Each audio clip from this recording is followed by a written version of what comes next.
नमस्कार। Something in between के 181वें episode में आप सभी का स्वागत है। अपने देश में उत्पादन बनाम वितरण की समस्या बहुत पुरानी है। समस्या देश के आजाद होने के बाद कम होने के बदले बढ़ी ही है। नई सदी में तो इसने बेहद विकराल रूप ले लिया है। हालत यह है कि अपना देश उत्पादन के मामले में दुनिया के 10 शीर्ष देशों में शुमार है, मगर कड़वी सच्चाई यह है कि अपने देशों में भूखों की संख्या भी लगातार बढ़ रही है। इतनी ज्यादा कि भारत की तुलना में गरीब माने जाने वाले पाकिस्तान, बांग्लादेश, श्रीलंका जैसे देश इस मोर्चे पर हमसे बहुत आगे हैं। बेहतर ढंग से समझने के लिए इन आंकड़ों पर नजर डालिए। ये आंकड़े हमारे देश में उत्पादन और वितरण के बीच खतरनाक ढंग से चौड़ी होती गई खाई के गवाह हैं। पहले हंगर इंडेक्स का मामला लेते हैं। साल 2014 में हंगर इंडेक्स में हम 55वें स्थान पर थे। एक साल बाद हमने बड़ी छलांग लगाई और 80वें पायदान पर आ गए। साल 2017 में हंगर इंडेक्स में हमारा देश का स्थान 97, तो इसके अगले साल 100वां था। साल 2019 में हमने एक पायदान की सुधार की और 102वें स्थान पर आए। तो बीते साल हमारा देश हंगर इंडेक्स में 94वें स्थान पर रहा। यह स्थिति तब है जब देश उत्पादन के मामले में दुनिया के 10 शीर्ष देशों में शामिल है। मतलब हमारे पास अनाज की कमी नहीं है। उत्पादन के मामले में हम दुनिया के शक्तिशाली देशों में शामिल हैं, मगर वितरण की व्यवस्था पाकिस्तान और बांग्लादेश जैसे देशों से भी गई बीती है। इसे और बेहतर ढंग से समझने के लिए एक और आंकड़े को समझने की जरूरत है। आंकड़े कृषि राज्य मंत्री पुरुषोत्तम रूपाला द्वारा राज्यसभा में दिए गए, इसलिए इस पर सवाल नहीं उठाया जा सकता। बकौल कृषि राज्य मंत्री पुरुषोत्तम रूपाला, देश के पास इस समय अनाज का करीब 530 लाख टन का बफर स्टॉक है। पूरे देश की एक साल की भूख मिटाने के लिए इससे आधी से भी कम अनाज की जरूरत है। मतलब अगर देश के पास 214 लाख टन का बफर स्टॉक हो तो एक साल तक चिंता करने की कोई बात नहीं है। इसके बावजूद अगर हम हंगर इंडेक्स में 94वें स्थान पर हैं, तो उत्पादन और वितरण की चौड़ी और खतरनाक खाई को समझा जा सकता है। सीधा सा मतलब है कि देश के पास भुखमरी खत्म करने के लिए जरूरी अनाज से 2 गुना से ज्यादा अनाज उपलब्ध है। फिर भी देश के करोड़ों लोग भुखमरी के शिकार हैं। वितरण की समस्या और लापरवाही के एक नहीं सैकड़ों उदाहरण हैं। मसलन इस देश में प्रतिवर्ष 1400 करोड़ रुपए का अनाज सड़ जाता है।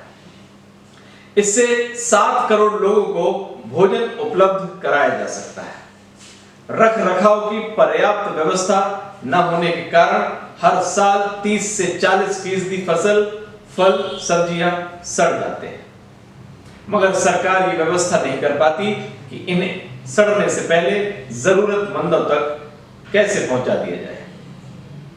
सवाल है कि क्या जानबूझकर देश में ऐसी व्यवस्था बनाई गई है कि असमानता अपने चरम पर हो?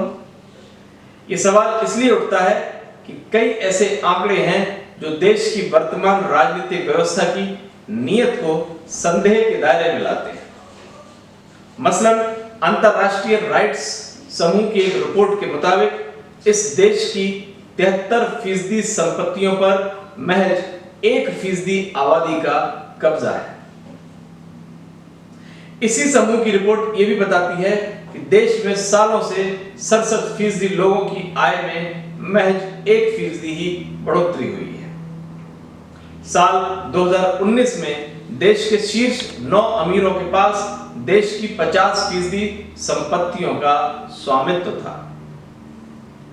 इस संपत्ति की विकरालता का अंदाजा इसी से लगाया जा सकता है कि 9 अमीरों के पास देश के 70 करोड़ लोगों की संपत्तियों के बराबर संपत्तियां थी।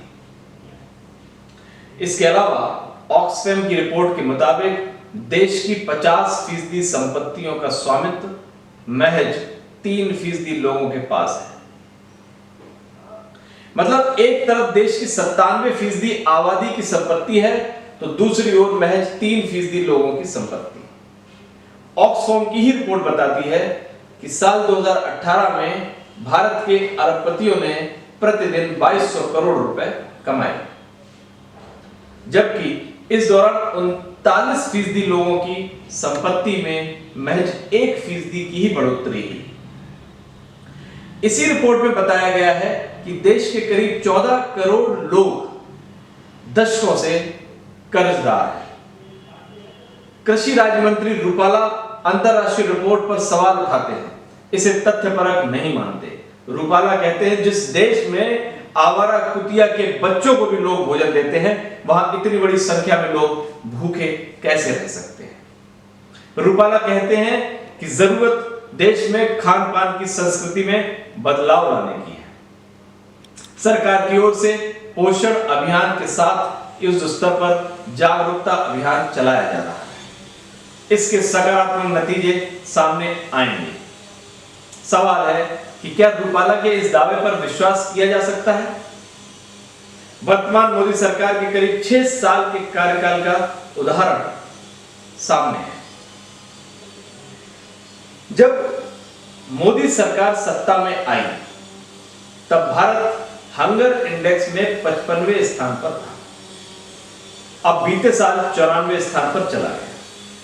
हालांकि सरकार इस आधार पर इसे अपनी उपलब्धि बताती है कि साल 2019 में भारत 102वें स्थान पर आ गया था। मतलब 8 स्थान के सुधार का तो जिक्र सरकार करती है, मगर ये नहीं बताती कि जिस साल मोदी सरकार सत्ता में आई, तब भारत हंगर इंडेक्स में 55वें स्थान पर था। फिर सवाल यह है कि अंतरराष्ट्रीय संस्थाओं की सकारात्मक रिपोर्ट का सरकार गुणगान करती नहीं थकती, मगर आलोचनात्मक रिपोर्ट को स्वीकार नहीं करती, इसे साजिश बताती है। मतलब अंतरराष्ट्रीय रेटिंग एजेंसी जब देश की अर्थव्यवस्था में तेजी से सुधार आने की रिपोर्ट देती है, तो सरकार इसे हाथों हाथ लेती है। मगर ऐसी ही अंतरराष्ट्रीय एजेंसी जब देश में भूखमरी बढ़ने, बेरोजगारी बढ़ने और नागरिक स्वतंत्रता घटने की बात करती है, तो सरकार इसे साजिश करार देने से नहीं चूकती। बहरहाल ये राजनीति का नहीं, देश का विषय है। समस्या उत्पादन नहीं, बल्कि बेहतर वितरण व्यवस्था की कमी है। अनाज रहते अगर देश में एक भी व्यक्ति भूखा सोने पर मजबूर है, तो यह किसी भी देश के लिए शर्मनाक है। हमारी राजनीतिक व्यवस्था को इस मामले में सकारात्मक सोच अपनानी होगी। वितरण व्यवस्था सुधारने के लिए नई और नए मापदंड तय करने होंगे, क्योंकि सवाल सत्ता का नहीं बल्कि भूख का है। सवाल कुर्सी का नहीं बल्कि देश और देश की छवि का है। नमस्कार।